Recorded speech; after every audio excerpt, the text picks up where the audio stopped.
Hello and welcome to JGod Gaming. In today's video I wanted to focus on the auto rifles in Call of Duty World War II and specifically talking about the time to kill and how the ranges affect each of the weapons. For all these first examples, what we'll be doing is looking at the base gun without any attachments and see what the time to kill is and go based off of that. On the screen you'll be able to see the M1941, STG-44, the FG-42, and the bar. So what you're looking at here is the rate of fire, shots to kill, range, and overall time to kill in milliseconds.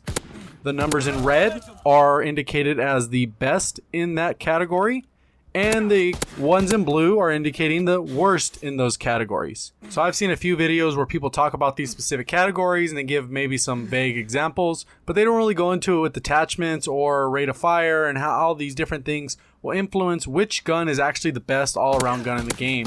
The general consensus is the bar, but based off my testing, the data will show me that that is not the case in my opinion. Now what you're looking at on the screen is 4 different lines. I'll start off with the red line. That's the bar's 3-shot kill range. The next line up is the green line, and that is the FG-42's 3-shot kill range. And then the orange line right next to it is the M1941 and the STG-44 4-shot kill range. Getting back to the blue line on the left, that is the bar with the extended range using advanced rifling. It gets a 30% increase to its range, which still leaves it lacking in the range department when compared to its other auto rifles. Okay, now I know at this point you're probably asking yourself, I've already seen this type of stuff before. Well, you probably have. There's a few different YouTubers that have put out information regarding this particular information, but what I wanted to focus on is what these actually mean in a real world sense. So what I'm going to do is for this map, I'm going to break down the different angles and how those actually look in real life when you're actually playing.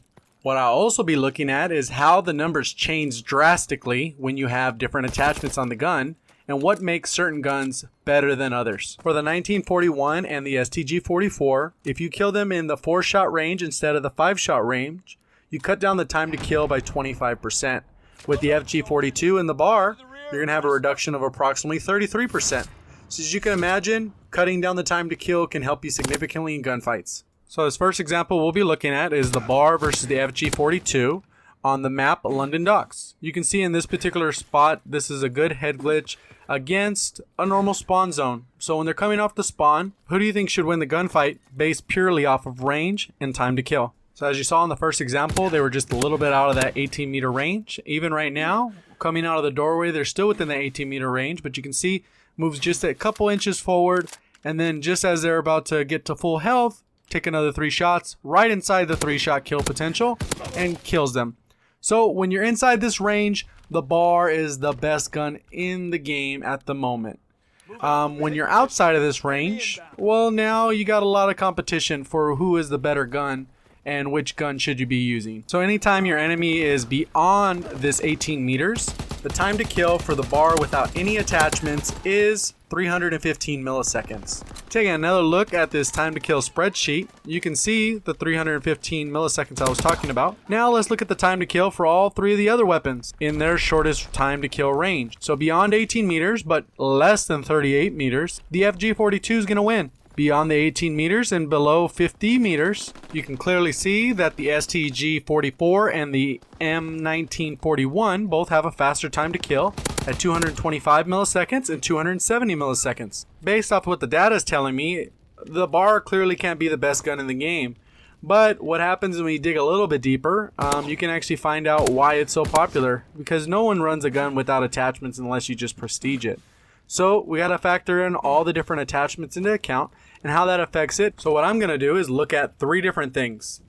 What happens to the guns when you attach rapid fire? How does that affect the time to kill? How does high caliber affect the time to kill? And what happens when you put both on? Once I've gathered all of that data, what I'm going to do is kind of give recommendations based off what the best loadouts per each gun are. Also, the other thing that I plan to do in a future video is actually talk about each individual map and which gun is best based off the different sight lines. If that's something you're interested in, make sure you leave a comment of a recommendation of a map you'd like me to cover and see kind of the different sight lines. I didn't cover it thoroughly in this particular map just because I plan to maybe do that in the future if that's something you're interested in. But just let me know in the comments section. Go ahead and like the video and remember to subscribe if you want to stay up to date with those types of things. So let's get into the different data.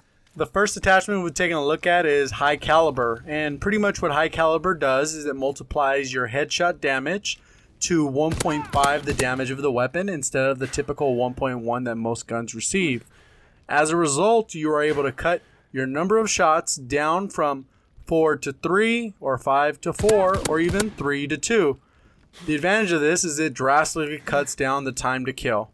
So if we look at the fastest time to kill for each of the weapons, the M1941 and the STG44 see an improvement in time to kill by approximately 33%. For the FG42 and the bar, it cuts its time in half. So this is one of the reasons I think that high caliber is a must-have attachment for all of these weapons on the screen. When looking at rapid fire, there's approximately a 6.4% increase to rate of fire, so it affects each gun slightly differently, but time to kill is a flat 6% across the board reduction. So as you can see on the screen, it doesn't change it by much. So if you had to choose between high caliber and rapid fire, I'd probably choose high caliber just because it can cut the difference by a significant percentage. The only difference in this case is that high caliber only works when you get headshots. Rapid fire works all the time. So if you're only going to shoot the body, rapid fire is a better attachment for you than high caliber. And now here comes the part that breaks the game. Attaching both is just ridiculous, especially with the FG42 and the bar. By having both attached, you're going to bring down your time to kill significantly. Just looking at this number, look at the bar, 99 milliseconds. That's just ridiculous. 109 for the FG42. So when you compare that to the standard 1941, 225, you're going to kill them in less than half the time. So that's part of the game that's just not balanced right now, as you can see that. Why I would prefer the FG42 over the bar is just because of the range difference. In a lot of these examples you're seeing in the background, I am right at the range of the bar, but the FG42 would instantly kill in these ranges if you were just a little bit beyond the bar's range. So with that being the case, it dominates at the different ranges. So I'm going to put a little slide on the screen so you can see at what ranges each weapon is at their best. Surprisingly enough, with the first little slide I'm going to show is that the bar is obviously the dominant one within 18 meters. But once you go beyond 18 meters, the M1941 dominates. The only reason you don't really see it dominate in game typically is just because as the range increases, it's a little bit harder to be accurate with that gun. Since there's a little bit more recoil, the rate of fire is a little bit harder to control. But overall, it is the best gun time to kill wise.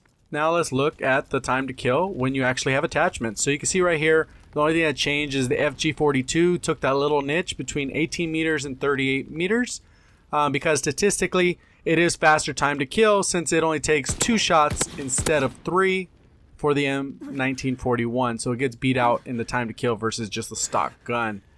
But the M1941 still takes the cake for the fastest time to kill at range. But again, those shots are a little hard to get. So overall, the FG42 dominates with attachments and would probably map an M1941 just because the accuracy is so much better. Even a bar could probably map a 1941.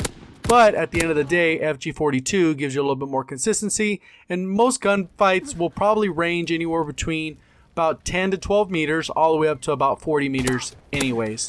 And that's the video. If you did enjoy the video at all, go ahead and make sure you leave a like down at the bottom. If you did want to leave a comment, that's very appreciated. If you want to have a suggestion about me making some other videos related to the maps and show you specifically which maps are dominated by which guns based off the ranges of the maps, I can do that as well.